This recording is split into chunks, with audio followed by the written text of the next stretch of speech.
Olá, pessoal, tudo bom? Bem-vindos a mais uma aula de correção de questões do Enem. Continuando aqui essa sequência que a gente está fazendo. A gente hoje vai continuar a correção da prova do Enem de 2014, a prova cinza, as questões de matemática de números 156 a 160. Então, vamos lá. Começando pela questão 156. Uma loja que vende sapatos recebeu diversas reclamações dos seus clientes relacionadas à venda de sapatos de cor branca ou preta. Os donos da loja anotaram as numerações dos sapatos com defeito e fizeram um estudo estatístico com o intuito de reclamar com o fabricante. A tabela contém a média, a mediana e a moda desses dados anotados pelos donos. Então, a gente já tem três valores aí, não necessariamente numa questão de estatística, a gente tem que usar todas as informações que eles dão numa tabela. Então, vamos verificar o que ele vai pedir.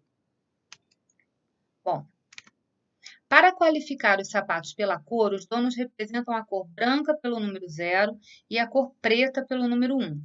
Sabe-se que a média da distribuição desses zeros e uns é igual a 0,45. Isso daí já quer dizer que nesse conjunto aí de dados a gente tem mais zeros do que uns. Por quê? Porque a média da distribuição de zeros e 1 está mais próxima do zero do que do 1. É 0,45. Então, a gente tem um pouquinho mais de zeros do que de uns. Ou seja, a gente tem mais a cor branca do que a cor preta. Mas a gente pode mostrar isso através de cálculo também.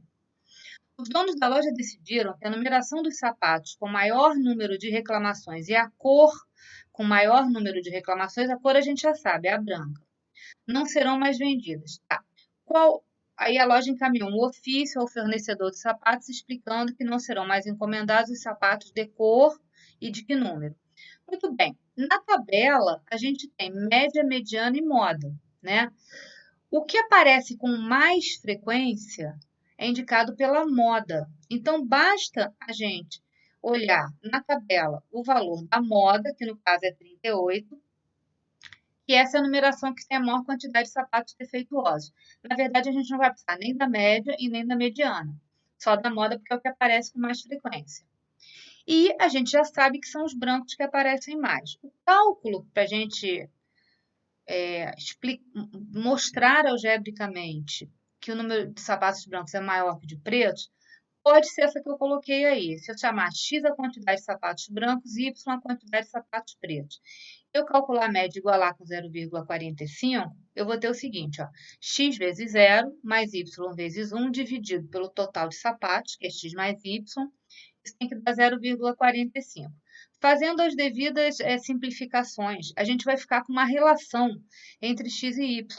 Eu posso isolar o y em função do x, no caso foi o que eu fiz, ou o x em função do y. Do jeito que eu coloquei aí, o y é igual a 45x sobre 55, ou poderia ser também 9x sobre 11, 9 onzeavos de x. Isso significa que o y é menor do que o x, ou seja, que a gente tem menos sapato preto do que branco. E, portanto, a resposta correta é a letra A, né, que são os de cor branca, que aparecem mais, e número 38. Vamos para a próxima questão, que é a questão 157. Para analisar o desempenho de um método diagnóstico, realizam-se estudos em populações contendo pacientes sadios e doentes. 4 situações distintas podem acontecer nesse contexto. O paciente tem a doença, o resultado é positivo, ok, é uma coisa boa. Boa no sentido que o teste está sendo tá bem, né? Tá bom. O paciente tem a doença, o resultado dá negativo, não é legal. O paciente não tem a doença, o resultado dá positivo, também não é bom. O paciente não tem a doença, o resultado é negativo, é compatível. Um índice de desempenho para avaliação de um teste diagnóstico é a sensibilidade, definida como a probabilidade do resultado do teste ser positivo se o paciente estiver com a doença. Veja bem, ele definiu o que ele entende por sensibilidade. Sensibilidade é um cálculo de probabilidade, uma probabilidade do resultado do teste dar positivo, dado que com a condição que o paciente tem a doença. Ou seja, é um cálculo de probabilidade condicional ou condicionada, porque você restringe o universo. Nesse caso, o universo vão ser só os pacientes que têm a doença. Dentro desse universo dos pacientes que têm a doença, quem testou positivo? Isso é a sensibilidade. Muito bem. E aí ele dá um quadro que refere-se ao teste diagnóstico para a doença A. E aí a gente tem, no caso aí são 200 pessoas, né? A gente tem pessoal com a doença presente, pessoal com a doença ausente, quem testou positivo e quem testou negativo. Conforme o quadro do teste proposto, a sensibilidade dele é D, é só calcular a sensibilidade. Sensibilidade, a gente vai pegar o universo, que são as pessoas que têm a doença, portanto, essa primeira coluna aí dos presentes, são 100 pessoas, e dentro desse universo a gente tem 95 pessoas que testaram positivo. Então, 95 sobre 100, que vai dar 95% ou 0,95, e, portanto, a resposta certa é a letra E, na questão de probabilidade, nós está trabalhando basicamente com uma definição que ele deu e com a probabilidade, com o conceito de probabilidade condicional. Vamos para a próxima questão. Essa questão é uma questão, ela é um pouquinho mais elaborada, ela é uma questão de geometria, né? Uma pessoa e também de visualização. Uma pessoa possui um espaço retangular de lados 11,5 metros por 14 metros no quintal e pretende fazer um pomar para plantar maçãs. Ao pesquisar sobre o plantio, descobriu que as mudas da maçã devem ser plantadas em covas com uma única muda e com espaçamento mínimo de 3 metros entre elas, entre duas mudas, e as laterais, ou seja, a distância da muda para lateral, para qualquer lateral, tem que ser no mínimo 3 e entre elas no mínimo 3 também. Ela sabe que conseguirá plantar um número maior de mudas em seu pomar se dispuser as covas paralelamente ao lado de maior extensão. Qual é o número máximo de mudas que essa pessoa poderá plantar no espaço disponível? Então, vamos lá. Essa questão, assim, o ideal é a gente ir olhando para o desenho. Se você observar, a gente tem aí o retângulo maior, né, que é o terreno, 14 por 11,5. Eu coloquei o 14 na vertical e como ele falou que paralelamente as mudas têm que ser plantadas, a gente vai pensar nessas coluninhas, tá? A gente tem que ter uma distância de no mínimo 3 para todas as laterais, isso está indicado aí, e entre elas 3. A grande detalhe dessa questão e que a gente tem que tomar cuidado é que a tendência da gente é pensar nas filas paralelas com as mudas, umas em cima das outras, exatamente. Mas essa não é a melhor disposição para a gente conseguir mais mudas. A melhor disposição é a gente pensar que elas estão fazendo como se fosse um zigue-zague. Isso vai formando triângulos equiláteros. Então, num triângulo equilátero, eu vou ter uma muda em cada vértice. E aí a distância, é o triângulo equilátero de lado 3. A distância entre elas vai ser de no mínimo 3, vai ser 3 no caso. Então vamos lá, para que as mudas de maçã devam ser plantadas em covas com uma única muda e espaçamento mínimo, conforme pediram, esse polígono, reparem, A, B, C, D, E, F, G, H, ele tem que ser formado por 8 triângulos equiláteros. A gente consegue colocar 8 triângulos equiláteros aí de lados 3 metros. Ou então você pode pensar também em 2 paralelogramos, tá? De lados 6 metros e 3 metros. Esses vértices representam os pontos onde as mudas estão plantadas. Logo, o número máximo de mudas que a gente consegue plantar aí, se a gente for contar, esses pontinhos vermelhinhos, são 9. E a resposta vai ser a letra C. Você vai falar, mas tem lugares aí que a distância para a lateral está um pouco maior que 3. Ok, não tem problema. Ele falou no mínimo 3, não pode ser menos que 3. Agora vamos para a próxima questão 159. Um cliente de uma videolocadora tem o hábito de alugar 2 filmes por vez. Quando os devolve, sempre pega outros 2 filmes e assim sucessivamente. Ele soube que a videolocadora recebeu alguns lançamentos, sendo 8 filmes de ação, 5 de comédia e 3 de drama. Ao todo, 16 filmes, né? Inicialmente, alugará em cada vez um filme de ação e uma comédia. Aí as comédias vão acabar.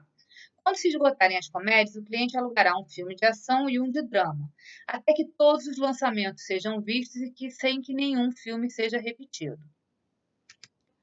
De quantas formas distintas a estratégia desse cliente poderá ser posta em prática? É um problema de contagem, análise combinatória, e o que a gente observa é que, por exemplo, a gente pode pensar em termos de usar o princípio multiplicativo, porque a ordem dos objetos importa.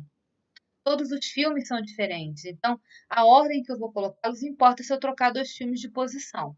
E ele fez algumas condições, né? Ele condicionou que ele sempre vai pegar dois filmes, tem que sempre ser um de ação e o outro vai ser de comédia ou de drama. E o que a gente pode pensar? A gente poderia pensar inicialmente, vamos lá, a gente pode dar um nome para cada um desses filmes. Eu botei A1, A2, A3 até o A8, são de ação, de C1 a C4 de C1 a C5 de comédia, D1 até 3 de drama. A gente pode até pensar em termos de permutações, porque na verdade a gente tem permutações aí. Mas a ideia central é a seguinte: é como se você tivesse 16 escolhas a serem feitas. E você vai escolher o primeiro objeto, que é o filme de ação, por exemplo. Você tem 8 opções. Aí depois você vai escolher o segundo objeto, que é o filme de comédia. Você tem 5 opções. E assim sucessivamente. O que vai acontecer? Conforme você for escolhendo os filmes de ação, você tem 8 opções quando você escolhe o primeiro filme de ação, depois 7 quando escolhe o segundo, depois 6, até que você vai ter 8 vezes 7, vezes 6, vezes 5, vezes 4, vezes 3, vezes 2, vezes 1 para os filmes de ação, que isso é 8 fatorial. A mesma coisa vai acontecer com os de comédia, 5 vezes 4 vezes 3 vezes 2 vezes 1, 5 fatorial. E para os de drama, a mesma coisa, 3 fatorial. E você está fazendo o princípio multiplicativo, então você está multiplicando. Ou seja, no final, o que vai acontecer? A gente vai ter 8 fatorial vezes 5 fatorial vezes 3 fatorial, que é a letra B. Observem que no Enem é muito comum a gente ter questões de análise combinatória em que ele não pede para você fazer terminar o cálculo, basta você indicar. Nesse caso, a gente indica uma multiplicação, mas a gente não finaliza a conta, tá? Vamos agora para a última questão, a 160. O psicólogo de uma empresa aplica um teste para analisar a aptidão de um candidato a determinado cargo. O teste consiste em uma série de perguntas cujas respostas devem ser verdadeiro ou falso e termina quando o psicólogo fizer a 10ª pergunta ou quando o candidato der a segunda resposta errada. Com base em testes anteriores, o psicólogo sabe que a probabilidade de o candidato errar uma resposta é 0,2, ou seja, se a de errar é 0,2, a de acertar é 0,8, porque a soma dessas duas tem que dar 100% ou 1, tá?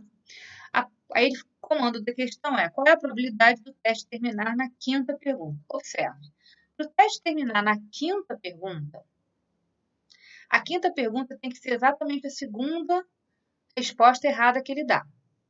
Então, ele tem que ter dado uma resposta errada antes e tem que errar a 5ª questão.